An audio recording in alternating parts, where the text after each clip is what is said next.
Welcome to Business Time, and I am Melisha. Today, we will be talking about companies. We will be looking at the private limited company and the public limited company.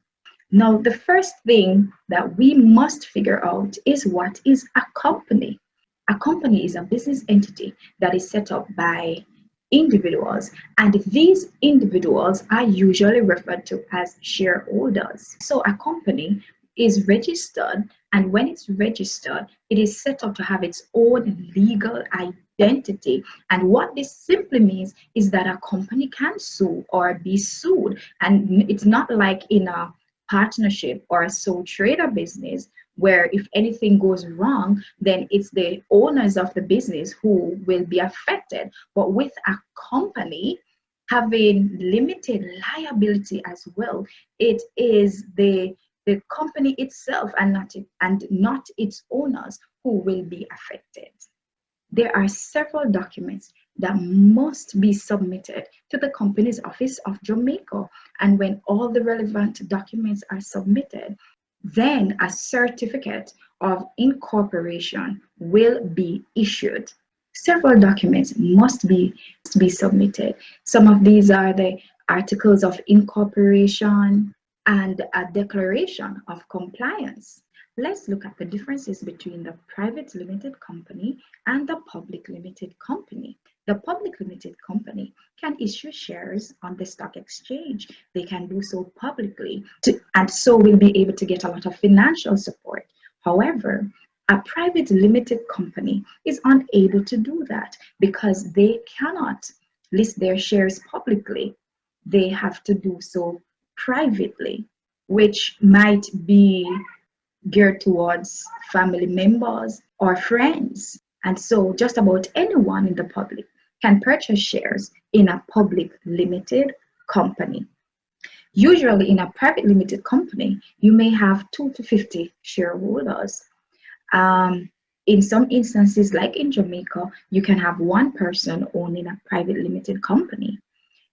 However, in a public limited company, you will have a minimum of, say, 7 persons, 7 shareholders with no maximum limit. Let's look at the advantages of companies. The first advantage is that companies have limited liability. If the company goes into bankruptcy, the shareholders will only lose what they had invested in the business.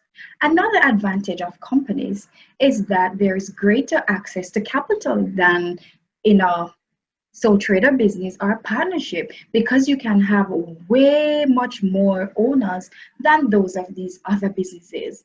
And so a company, the more owners it has, the more capital it will get.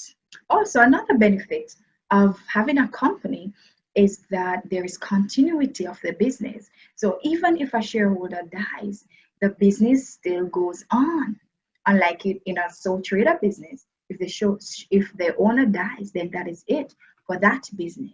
A disadvantage to companies, especially that of public companies, is that their financial records have to be made. So therefore, anyone can see what's happening in the business. Another disadvantage, which is linked to the private limited company, is that the private limited company cannot have too many shareholders. And so that in itself also limits the potential for the business to get additional capital. Another disadvantage as well, because so many persons own the company, decision making is going to be very slow.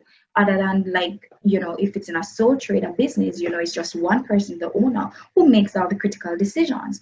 It's not like that for a company, because all those owners, shareholders, will have to be consulted when it's time for them to meet and discuss issues relating to the company. Well, that is it for a company. Hope you learned something today. See you next time.